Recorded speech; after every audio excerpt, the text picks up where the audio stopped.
Hello, and welcome to this episode of the Skiff Meetings podcast, the podcast for curious event professionals. My name is Andrea Doyle, and I am the executive editor of Skiff Meetings. In this episode titled Event Strategist with Intention, I have the pleasure of speaking with Nicola Kastner, the founder of the Event Strategist.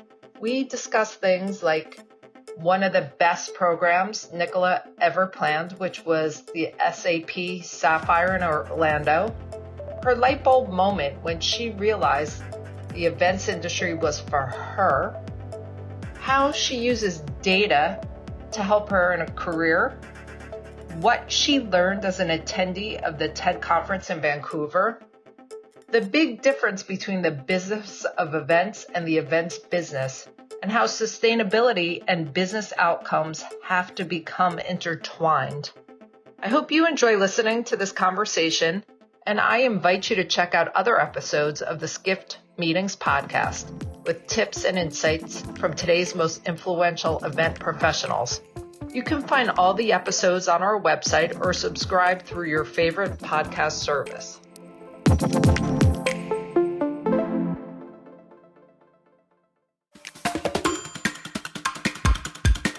So if you would start by introducing yourself, and then we will get started. Sure. So my name is Nicola Kastner, and I am the founder of the Event Strategist, which is me, myself, and I, which is why it's only the one event strategist. And so I consult with clients on helping them optimize their event investments as a marketing tactic, or as even an association, for example, help them with their event strategy.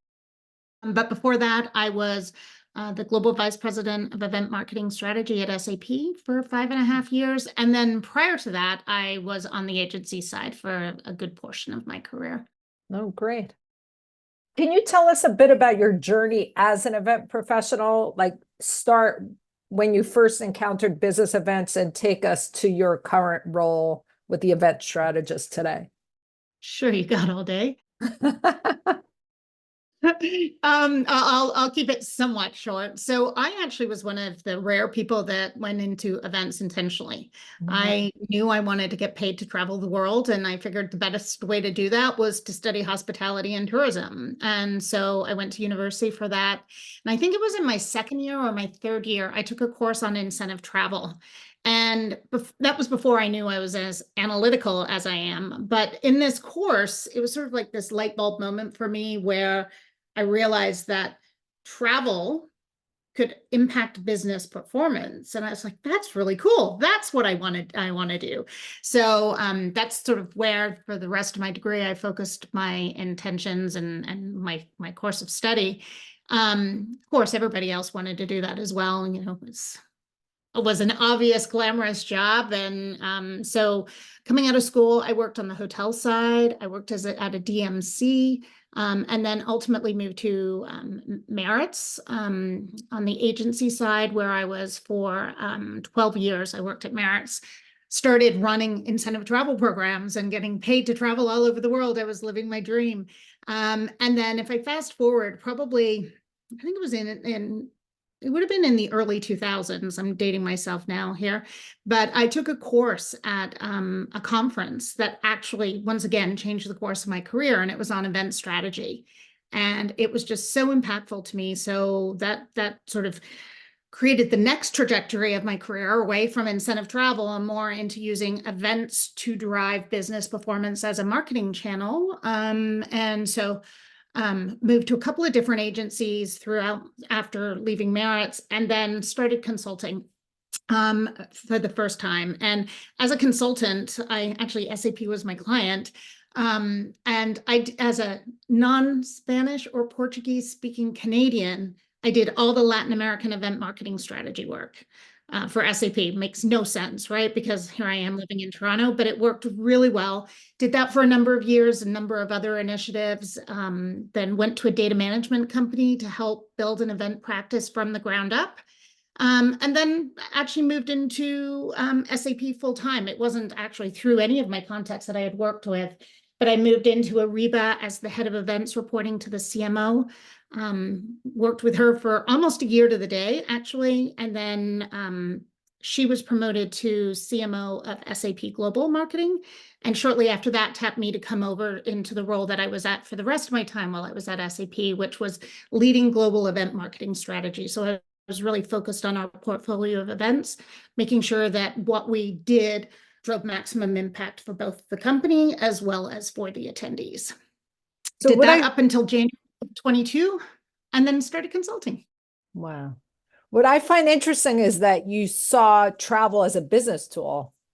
Like you said, incentive travel and then events, and focus really on the strategy. On the business side of events, I understood really early on that what I write about on LinkedIn a lot is around about the concept of the business of events, because at the end of the day, every single event we do, it doesn't matter whether it's an employee sales meeting, it's an incentive travel program, it's a customer conference, every event is meant to drive a business result and an outcome. Because there was talk for a while about, oh, incentive travel is nothing but boondoggles. But well, no, and you know what? There was. Do you remember that with the AIG crisis, when the whole thing happened in 2009, when there were all the federal bailouts? Well, that was an incentive travel program that, if they're measuring, it's the same problem that we have still in events today. As long as we're measuring the outcomes that those events drive to the organization, and we can talk about the outcomes, then events can be justified. What happened there was AIG wasn't able to talk about the impact to the organization that this incentive travel program had generated. And so it created this whole crisis and this whole overfocus on the quote unquote boondoggle of events, versus if they had talked about the impact and the extra sales. It was actually a channel partner program. It wasn't even an employee program. With the outcomes that incentive travel program had driven for the organization, the crisis, there wouldn't have been the fallout that there was, I honestly believe. right. And all the people I've talked to on this podcast and just in my reporting, there's not many that went into this industry saying, I want to be in business events. Yeah, no, not at all. And I mean, I didn't want to be in business events. Let's be clear. I was 18 years old. I wanted to get paid to live a luxurious travel lifestyle. And so I figured what I could do was, this was back in the day when you'd have like those brochures where like they'd have package holidays, and all the packages would be put together, and you'd pick your hotel, and the package was all put together. That was what I wanted to be. That was my career aspiration when I went in. But it wasn't until I took this incentive travel course, I was like, actually, I think that sounds better. So you've organized lots of events. Is there one that stands out in your mind as one that you're most proud of? Yeah, I think probably, well, there's lots, and there's been a lot of amazing experiences that I've been able to create and be part of creating. But I'd say Sapphire 2019 was probably one of the pinnacles for me. That's SAP's largest event. 2019 was the last year I ran it in person, and I say it was not I mean, this event was 25,000 people.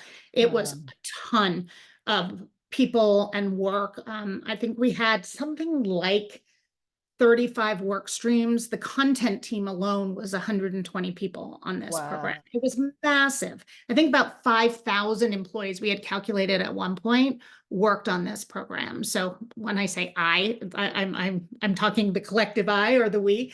And that program was really amazing. I had partnered with the head of content marketing at SAP. I'd been given the opportunity and asked by the CMO to reinvent it. And I knew in order to do that, we needed to lead with content. I always say, like, it doesn't matter how pretty the picture frame is, it's what's inside that counts. It's the picture. And the same with an event. Content is critical. So I had reached out to him and asked him to partner with me on creating this event and reinventing this event. And he was very smart because Sapphire was important to our business. I was always amazed at how often our executives referenced it throughout the year. And so he jumped at the opportunity. And so we actually were able to create an event that was focused on driving outcomes and solving challenges that our clients were all of them faced, no matter the industry, because, you know, if it's SAP, for people that don't know who SAP is, it's an enterprise software company with software that serves all different areas of the business. So IT, marketing, sales, finance, customer experience, procurement, you know, basically the entire enterprise. The software would serve different functions of it. So to try and create an event that added value for all those distinct audiences, we had to find something that was common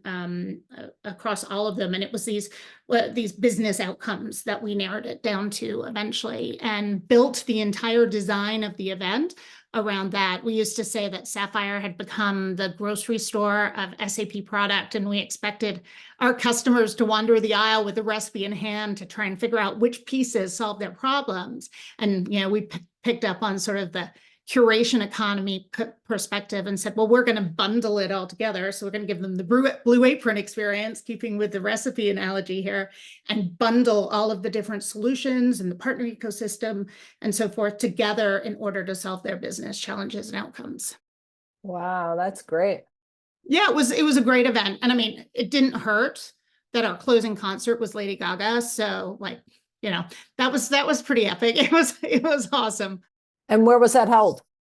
In Orlando. Wow. Yeah, and the Sapphire show floor, it's always been, well, I think it's been there since 2006 or something like that. But for context, the Sapphire show floor is all one space. So everything happens within the convention center. It's 1 million square feet of continuous space. We actually ran out of space. We had to build a tent for the dining, for the dedicated dining area, because we didn't have enough space. But within that footprint, there was the meeting center, there was the partner ecosystem, there was the keynote theater, there were all of the session theaters, there were all the sponsors, all of our content, all of our demo pods, and there were like 200 and something of our demo pods alone, and same amount of sponsors. So it was huge, massive space. 14 football fields for context. That's Wow. the size of this space. And so, you know, we were able to really redesign it based on these outcomes that the clients our customers were looking to solve for. I could see why you're proud of that. That sounds amazing. Yeah, it was really amazing. And it was a data-led strategy. And that was the thing that I think I was the most proud of, because yes, seeing your strategy come to life is always rewarding, but knowing that it was grounded in data. Every recommendation we made was grounded in data. And you are a data guru of sorts, aren't you? I'm a data geek. I don't know if I'm a data guru. I mentioned about before I knew I was analytical. Like, I love pivot tables. I'm like, I once had a client tell me that my passion for pivot tables was embarrassing. And I was like, I don't care. You should learn how to use them. They're important. And I still believe that. Yeah, there's not much that can't be figured out with a pivot table. In fact, when my son was little, and he was very erratic sleeper, I tried to pivot table his feeding schedule to see if there was any sort of pattern in the data. Now, with ChatGPT, that would have been a whole different thing. It would be able to tell me now what the pattern was. But back then, I tried to figure it out with a pivot table. I didn't. So. Are you using AI more in your business? Yeah, I use it a fair amount. I think it's really important to lean into it and understand it. You know, a lot of organizations, if I talk about large organizations, many of them still haven't rolled it out across the company yet, because they're trying to figure out what are the protocols around the use and, you know, the policies and so forth. But it's coming. Make no mistake, it's coming. It's like when the internet first came out. I'm sure the same thing happened then too, right? Now, can you imagine our life without using the internet? Like, of course not. So I spend a lot of time not researching it, because I mean, I'm no expert, but I listen to an hour-long podcast every week about it, which gives really great insights of all the new news. I actually participated in a 5-hour virtual event about AI last week, and it was fabulous, actually. And so, yeah, I use it a lot. I use ChatGPT a lot for ideas, especially when I'm doing content creation for LinkedIn. I'll use it for brainstorming. I don't like the output. I can read a post and tell you for the most part if it's been written by ChatGPT, but it helps with a blank page. I don't have to look at a blank page. So, and I don't use it for data analysis because I'm working with customers' data and they're not going to want me feeding it into a tool where we don't know where it goes today and what, how it will get used. So I haven't used it for data analysis yet, but I think what we're going to see is there's AI, which is this generative AI, like ChatGPT, but AI is going to start to be implemented into almost every single tool we use on a day-to-day basis, if it isn't already. Okay. So I lean into it, and I really recommend that everybody does in this industry because it's coming, and let's not get caught off guard. How do you think it's going to impact the industry? Well, it remains to be seen, right? It's all speculation. I don't really know at this point, but I saw this podcast that I listened to, and this whose event I went to last week. It's called the Marketing AI Institute, and they were saying that so there's a new version of ChatGPT 5 that's coming out, or these large language models. I forget what the name of the model is. It's got a 3-letter code that stands for something. I just can't remember what it is right now. But basically, Sam Altman has said when this comes out, 95% of tasks that marketing agencies, strategists, and marketers do will be replaced by AI. That's a stat out there, like right now. In fact, I'm going to pull it up while we're talking to make sure that I say it right. Like that's alarming. It certainly is. I'm like, I need to find a new livelihood because I'm not my company is going to cease to exist if I don't figure it out. Now, I mean, nobody really knows, right? Whether that is the case or not. Yeah, here it is. Sam Altman says AI will handle 95% of marketing work done by agencies and creative professionals today. Wow. Easily and nearly instantly at almost no cost. Whoa. Yeah. So I don't know what's going to happen with it. And I think but I do believe that AI is going to change the way that we work fundamentally in the future. Right. I agree.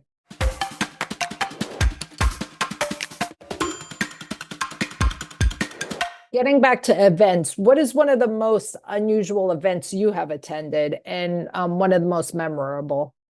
Yeah, and I think I would say probably the TED conference, because, TED is legendary. I mean, I at SAP was asked on a regular basis to make our event more TED-like, and I would laugh and say, sure. And you went to the TED conference in Vancouver. I went to the TED conference. So after I left SAP and I started my own business, I didn't have to justify the expense to anybody other than my bookkeeper or myself. And so I applied to go and I was accepted and attended last April in Vancouver. And it was everything I expected and more. It was expensive, I'll tell you that. But it was worth every single penny. The people I met were incredible.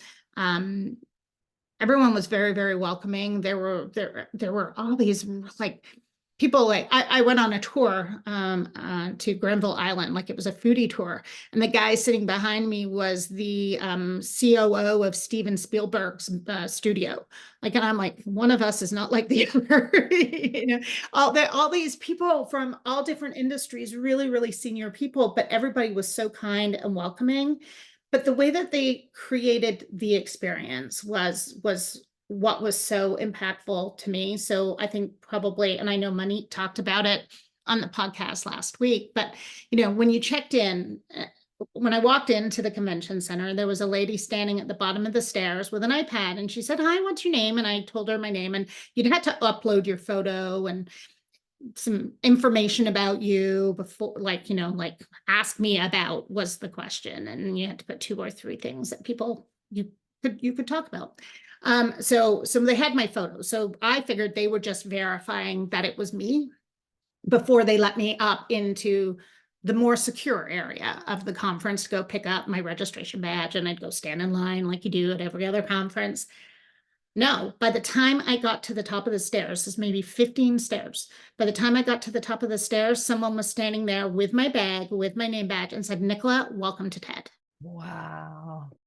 And I was like, whoa, that's crazy.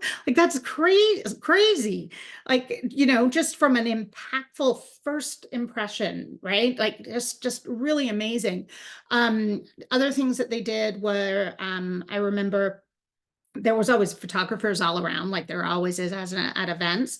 But I was in this WhatsApp group of the community had sort of self-created. So I had friends before I even got there. So we met up at the welcome reception and hung out the rest of the week, which I thought was really impactful as well. But in the group one morning, someone said, "Hey, did you guys was my picture on your recap email that you got this morning?" And everyone in the group was like, "No, mine was on my picture was on mine, and my picture was on mine." Wow. They personalized every single email with Wow. your picture because they had your picture, right?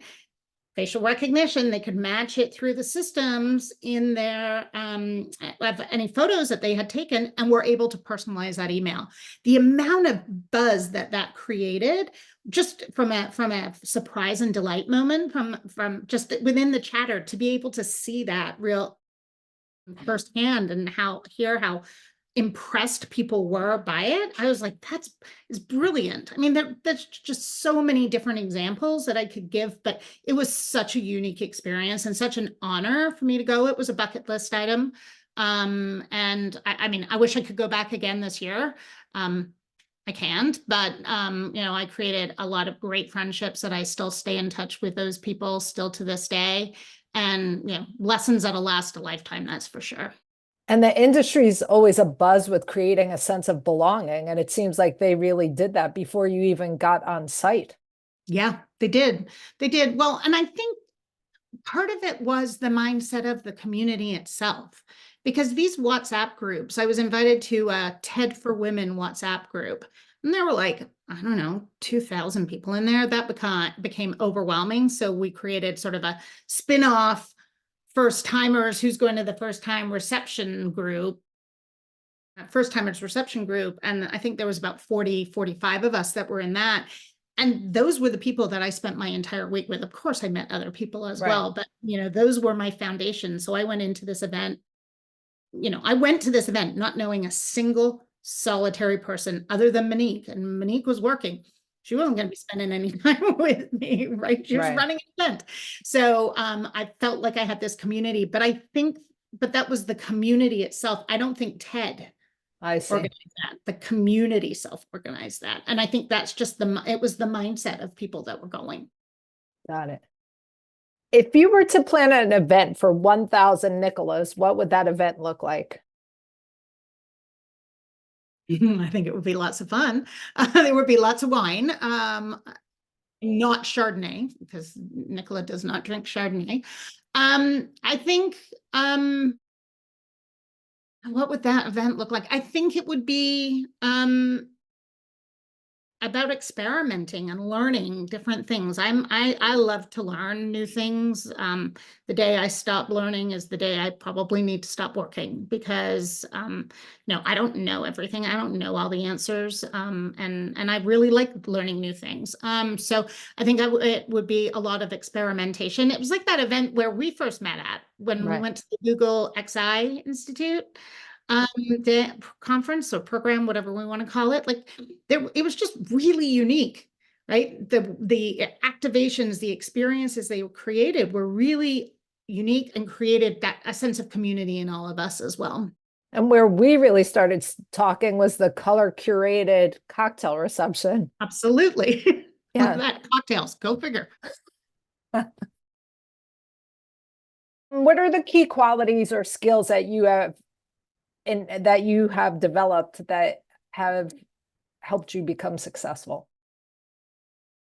I think being data-driven for sure. I honestly believe that has been the differentiator throughout my career, because I don't have to wait for somebody to tell me what the data means. I can do that. I can figure that out myself. And so being data-driven, so being able to use data and then understand data to inform decisions, I think it is probably has been one of the biggest differentiators for me. I think being kind, being curious, building relationships. I I just think those are qualities that can help somebody be successful no matter where they are in their career. And just being curious and learning, Right. trying to learn something new every day. And I mean, just the fact that you paid to go to TED to see how it's done shows that, how curious you truly are. Well, yeah. And, like I was joking around when I said I've been asked throughout my career to make my conference more like TED. Like, I swear probably everybody listening to this podcast has been asked the same. Make it more like TED. Well, first of all, make your content a hell of a lot better than it is, right? The content process at TED is another thing too that I think everybody should read about and learn about. If you go to the TEDx, one of the TEDx websites, they tell you, as TEDx organizers, there's guides that they provide on how to curate the content. And it's not content management, it's content curation. And I think they're two distinctly different things. I don't sing. I could not sing to save my life. Like, I cannot carry a tune. It is awful. But I sang at TED in one of the sessions because there was such an amazing connection between the speaker and the audience. Not only did I sing at TED, I sang Beethoven's Ode to Joy in German, along with everybody in that TED theater standing on their feet singing at the top of their lungs. It was something incredible to see. And it was because this man knew how to create that engagement with the audience, to tell a story. He brought you along. And it was just, it was amazing. So I think that content and learning how to curate content versus manage content is something that as an industry, we could all learn from as well. Wow, that's amazing. Are there any individuals or organizations that you've learned from or partnered with that has been key to your success in your career? I think through when I was on the agency side, I always had an amazing partnerships with my clients. And I learned so much from them and from their trust in me.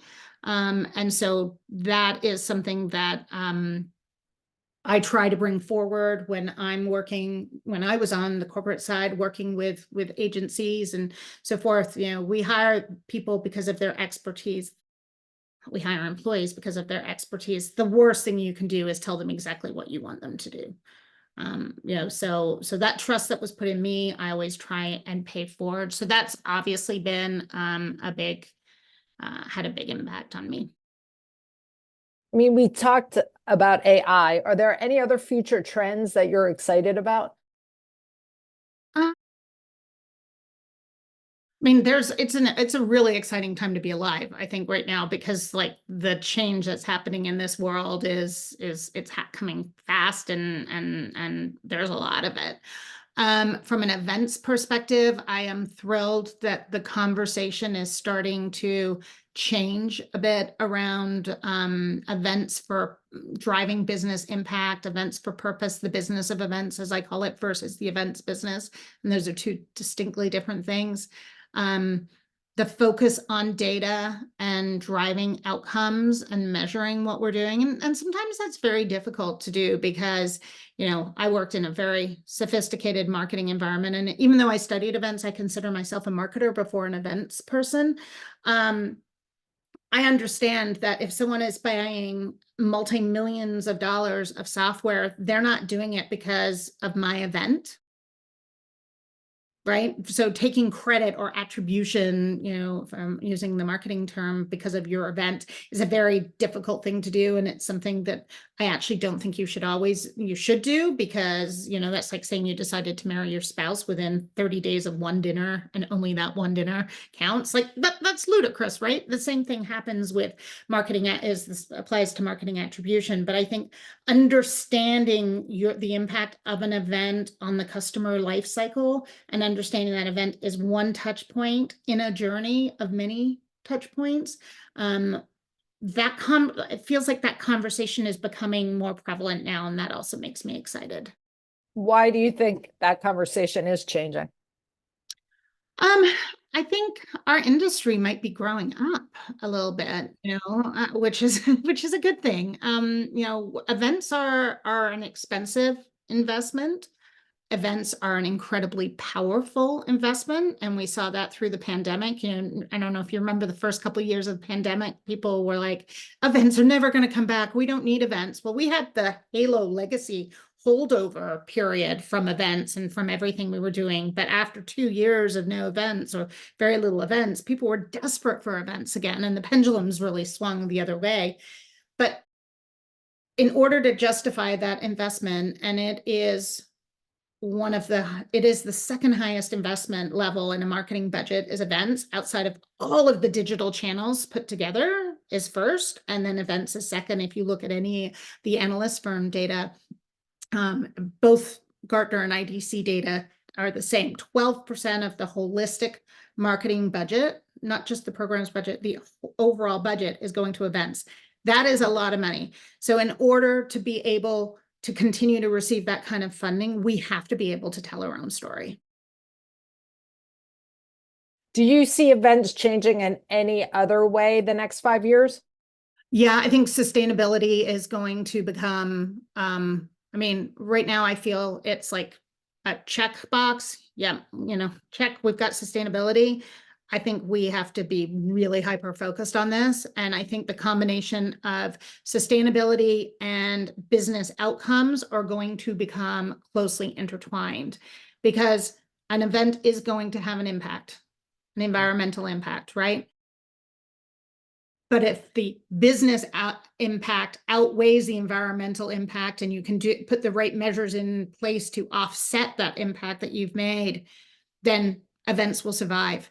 If we can't tell our impact story, if we can't tell the impact story, sustainability is going to push us out of business, because events are non-sustainable. We know that. So we have to tell the combination of the impact story, but we also have to focus on doing better about sustainability and not making it just a checkbox. So I would really encourage everybody to look at the Net Zero Carbon Events Initiative. Super interesting insights about measurement in there. Still early days, but with the intent of events being carbon or net zero by 2050. We got 26 years to figure that out. And that's not to figure it out, to be net zero. And that's the intent of that organization. And with that in mind, data takes on even more importance. Absolutely. If you could change one thing in the events industry, what would it be? I think a lot of event professionals sort of have a bad, I don't want to say bad reputation, but we're considered, we have always led with, let me take a step back. Event professionals have a tendency to lead, in the past, to lead with the logistics as a conversation. So the event business versus the business of events.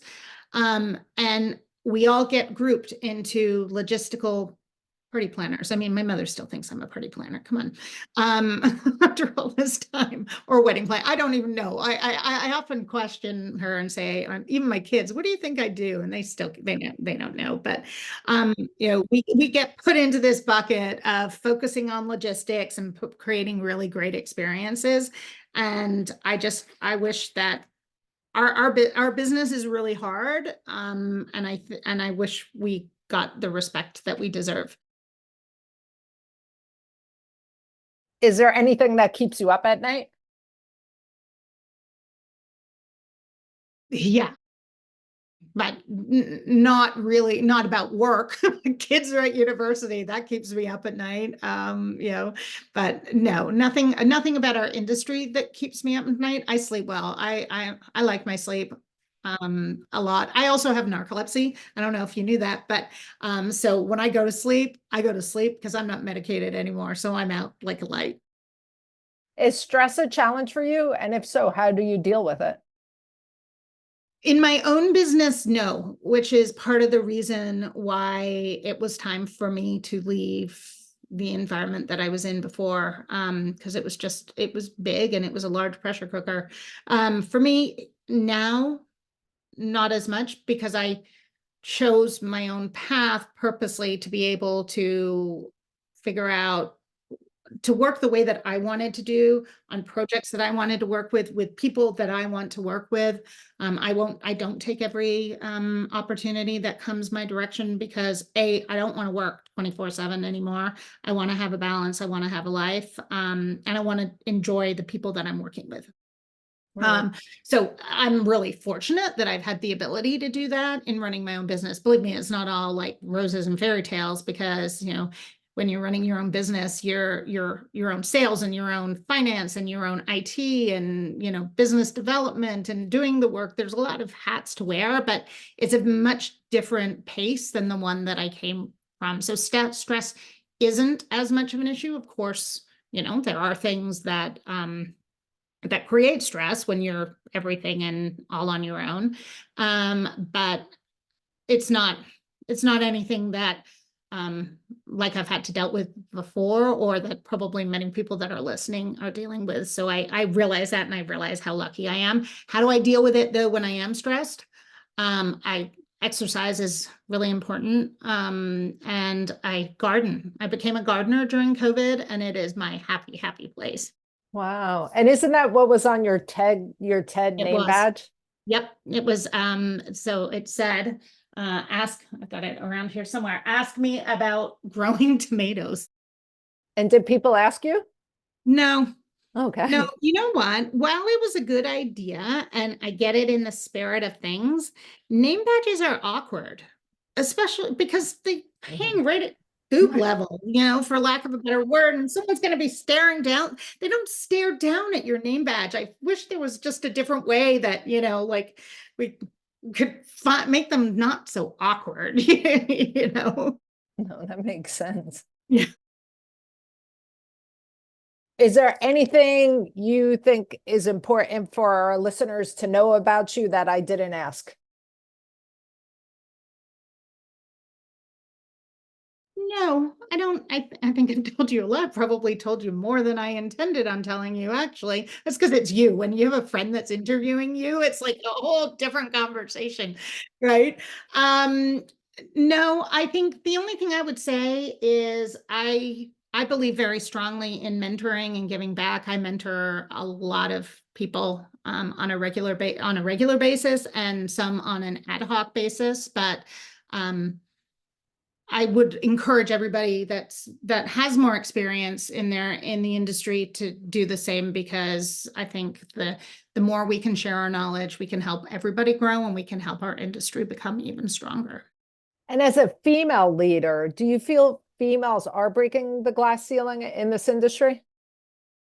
In this industry, yes. I mean, because we're a predominantly female industry, right? Like this is one where we have a lot more females than men in. So if I look at the most senior levels around me, in a lot of cases, they are females. And that makes me very proud. And, marketing as well is quite female driven. I mean, I think we've always got work. We'll always have work to do.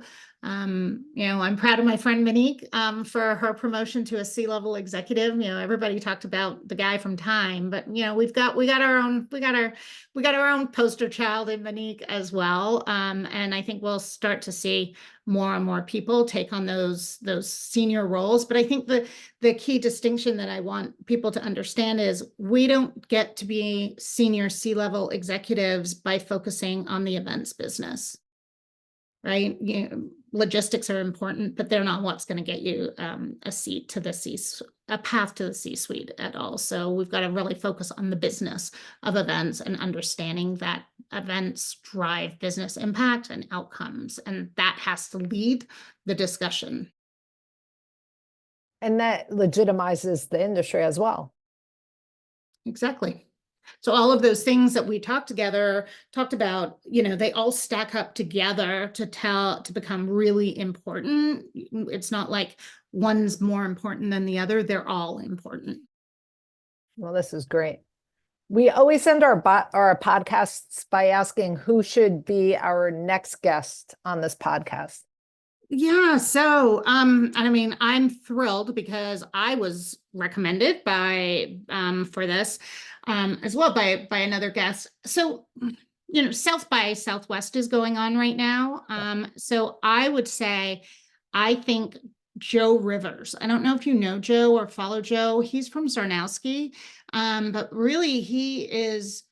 I don't know. I want this guy's job, first of all, because what he does is he goes to every big experiential event that you can think of. So he's at South by Southwest right now. He was at CES. He was at Art Basel. He was at Canline. Like, he goes to all of these different events, and his job is to help his clients, or Zarnowski's clients. But basically, he is an analyst on experiential strategies, if that's sort of the way that I describe what he does. So, reading his LinkedIn posts all weekend, he was talking about all these different brand activations and how they were bringing them to life, and what was working and what didn't work, and where people missed the mark. And to me, I just think it's fascinating, the work that he's doing and the insights that he's sharing with the industry, because we can learn from what he's seeing through his eyes. I know I would not be building a brand activation without his insights in the future. So I just think people could find some really I think he would be really interesting, and is probably as different a conversation than me. Mine probably is going to be really boring compared to his, but I just think he could tell some really amazing stories about bringing brands to life. What would be one question I make sure I ask him? I would ask him this is probably a really difficult one for him to answer, but I would ask, what's his favorite activation that he's seen and why? And then what doesn't work? I want to know as much what doesn't work as what works, because sometimes that's maybe not quite as obvious. Right. Well, this has been great. Thank you so much for joining me today, and as always, it's a pleasure. Thank you so much for having me.